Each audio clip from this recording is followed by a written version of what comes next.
Welcome to the deep dive. Today, we're doing something a little different, taking you back to the 1930s, to the sun-drenched island of Trinidad. You might be thinking, okay, a tropical vacation from the past sounds pretty relaxing, but trust me, this is no ordinary history lesson. We're diving headfirst into a world of espionage and intrigue with a little-known hero you've probably never heard of, Commander Ernest Hargreaves. Think smoky backrooms, whispered conversations, secret meetings under the cover of night, and a mission with stakes far higher than anyone could have imagined. To help us unpack this incredible story, we have our expert joining us today. So what's the historical backdrop we need to understand here? What was going on in the 1930s that sets the stage for our story? Well, you're right. Most people probably picture the Caribbean in the 1930s as this peaceful paradise.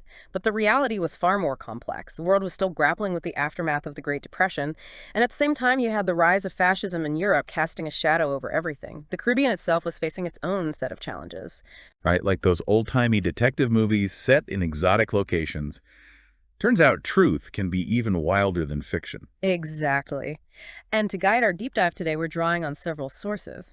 One of the most fascinating is The Final Mission of Commander Ernest Hargreaves by Paul Elms Bacardi. Bacardi, like the rum. The very same. Turns out he's a direct descendant of Hargreaves himself. Talk about a family story. Wow, that's amazing.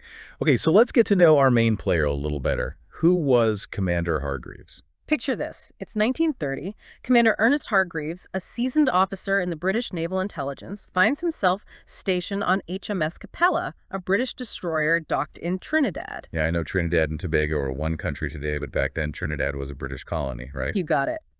And its location in the Caribbean was incredibly significant for the British, especially as tensions started brewing in Europe.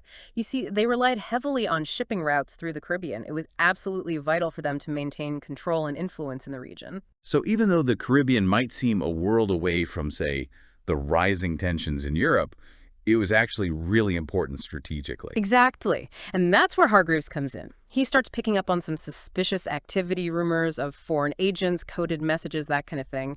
Remember, this is 1930. They didn't have fancy satellites and computers back then. They relied on people on the ground, their contacts, rumors they heard. That's what we mean by human intelligence. So it was all about whispers in alleyways and clandestine meetings. Talk about high stakes. You've got it. And that brings us to the beautiful harbor town of Carnage. This is where Hargreaves and his right-hand man, Lieutenant James Jones, are sent to investigate. Their mission? To uncover the truth behind these whispers, to figure out who's pulling the strings and what they're really after. Okay, so we've got a seasoned intelligence officer, a charming seaside town with a hidden underbelly. What could possibly go wrong? Well, let's just say that beneath the surface of this tropical paradise, a web of secrets and danger awaits Hargreaves and Jones, entangling them in a high-stakes game of cat and mouse that would have lasting consequences. So we've got Hargreaves and Jones, our very own Caribbean Sherlock and Watson, dropped right into the heart of Carnage. What's their next move? I mean, how do you even begin to investigate something like this back then? Well, they had to be incredibly discreet. Imagine trying to blend in with the locals, all the while keeping your ears open for anything suspicious. Not exactly easy, right? Not at all. Our sources indicate they posed as naval officers. You know, just going about their business, surveying coastal defenses. Clever cover. Right. Allowed them to move around freely, ask questions without drawing too much attention to themselves. Very sneaky, very official sounding, like something straight out of a spy thriller. So using this tactic, did they manage to unearth anything useful? They did. It's through these casual conversations with locals, dock workers, traders, even fishermen that a name keeps popping up. Carl Hoffman. Hoffman. Okay, so who was this mysterious Mr. Hoffman? He was certainly at the center of this web of intrigue.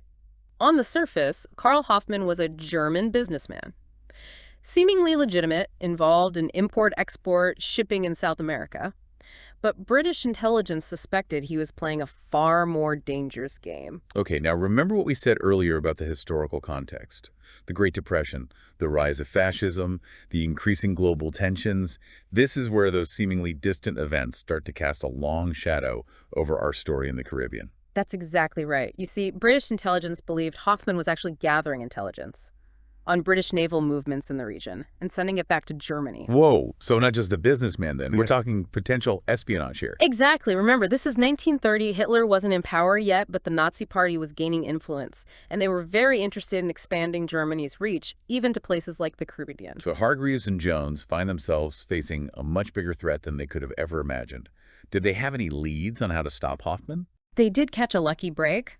A local contact tipped them off that Hoffman was scheduled to meet someone at a secluded warehouse on the outskirts of Carronage. A secret rendezvous. This does sound like it's straight out of a spy movie. Yeah. What did Hargreaves and Jones do?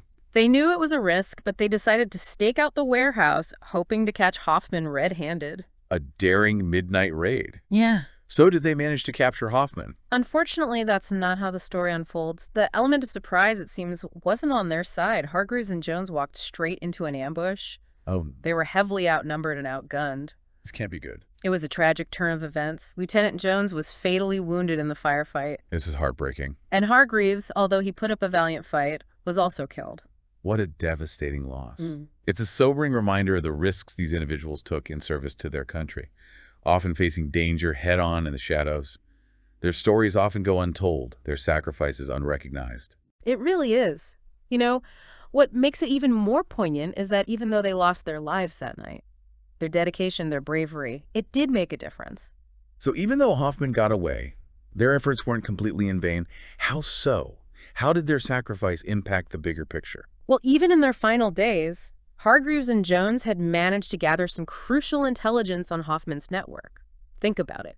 Names, dates, locations, communication methods, all those vital pieces of the puzzle. The British intelligence needed every bit of it to dismantle the operation. Wow, that's incredible. So in a way, they helped cripple a Nazi intelligence ring before it could even really take hold. Talk about unsung heroes. Precisely. And you know their sacrifice had a ripple effect.